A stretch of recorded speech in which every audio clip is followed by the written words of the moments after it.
education background started, I guess, my elementary was Mary C. Wade. From there, I went through the 8th grade. From there, went into high school, to Carver High School, graduated from Carver High School. From Carver High School, I went to Mississippi Valley State. Because at that time it was called college, but it's university now. So I went there and majored in chemistry. And did pretty good, but I did not graduate. But that's pretty much, after that I started taking other courses and things, different things. But as far as chemistry, that is what I actually wanted to do. I want to do research. I want to try and invent things, right? So I never get a chance to invent nothing. I always liked science. Math was really my favorite, was math. But science, I like science because I like the idea of learning things about elements and about the body and things like that. So, but as far as my favorite, well, I guess really too, I guess as far as my favorite, English really was my favorite subject. But those are, the science was probably, math was my next favorite, and English actually my favorite subject. I like running my mouth. Education was important simply because of the fact when I came up, neither my mom nor my dad ever got a chance to finish high school. They, at early ages, they had to go to work, go to fields and things back then. So when I came up, I was blessed to do something they did not do, which was to actually go to school. So I went to school, had a desire, like I said, to go to college, went there, did not graduate. So what I wanted to do then, I wanted my children to be able to, it's kind of like passing the baton. I wanted them to be able to pick up where I stopped and complete those tasks that I did now. So it would give them the opportunity to do things that our people from so far back wish they could have done. And education is important because of the fact it opens up the door just for so many other things for you. So it's important because there's an old cliche that says education stuff nobody can take out of your head. So basically, once you have it, you have it. And so I wanted my children to achieve great things in life. So I wanted them to achieve great things in life and, and go as far as they can, not to settle for nothing less than the best. In high school, I said that there were so many guys that I knew that had fathered children and they were not there with them. And I always said if I had a child, I wanted to be a father to my children. And so having that first child, I had an opportunity to go because Zell's mom said to me at that time let her stay there with them. But again, trying to be a man, I wanted to step up and do what I thought about doing. So I did not finish my degree simply because of the fact I never did go back.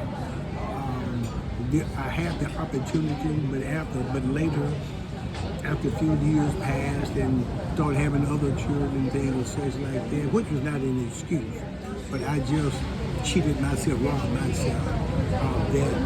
But I do not regret doing what I did because of the fact that too was a sense of accomplishment, being able to provide for my family. It is, I guess, almost unspeakable joy to know that, again, going back from my mom, my dad, who probably dreamed of just going to school past the 3rd grade, 4th grade, something like that. Never, as I said, could not.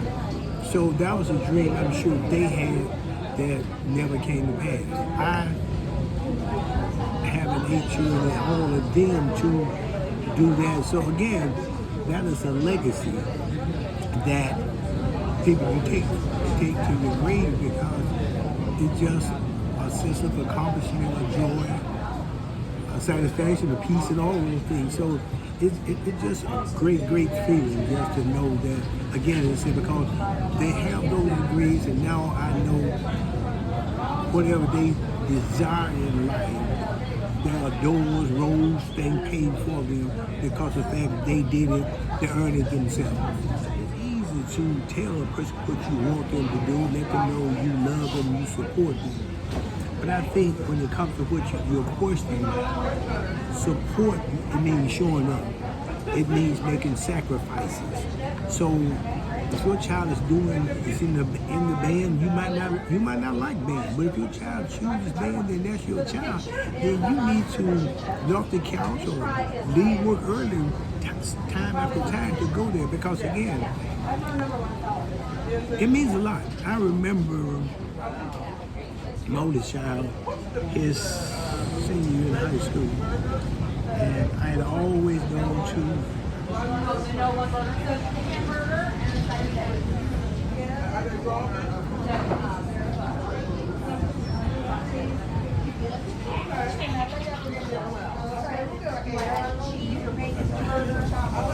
I always go to all these games. So on this particular game he was going to go to, I was not going to be able to get on work to go and be there with him. So I told him, I said, hey man, I said, do your best. Won't be able to make it tonight. Do your best. So that was something that always bothered me all during that day, because I saw the look on his face, like a look of rejection. The fact that I was not going to be there. He felt rejected. And so, make a long story short, I did get a chance to take off work. Told my supervisor, hey, look, I got to go.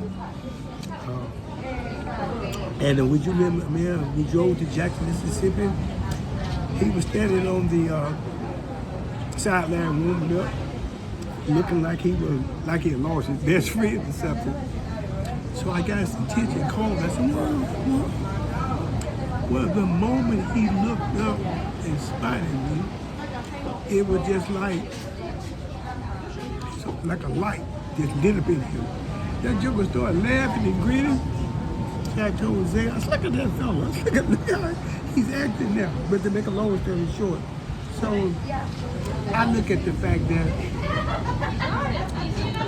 make sacrifices, go out of your way to be there, because that is something that children will always cherish, they will always remember. And it's those little things like that that you can do for your child that they will forever remember. I would tell the parents, regardless too, because I realize this, God did not make all children straight A students. And I think a lot of the time as parents, we make mistakes sometimes trying to live our lives through our children.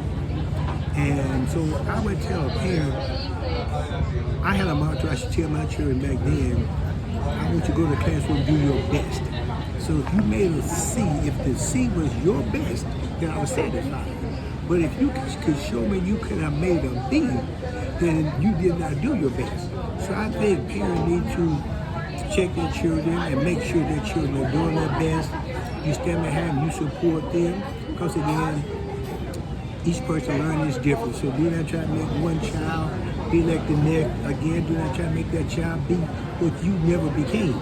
So allow people to grow and mature in what they're doing. Stand behind, support as long as they're doing something that's positive. Stand behind them, let them know, and teach and tell your children, as long as you're doing what's right, hey, let them know you're there for them. Let them know if they make mistakes, you're there for them still. So just let the parents know the children are not perfect, will not be perfect, but at the same time, try to keep instilling in them that education is important.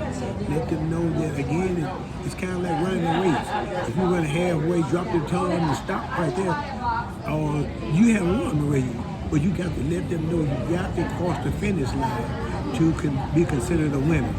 But even if they do not cross the finish line in education, we're still trying to get them to do their best to find out what they can do, help them to become the best person they can become.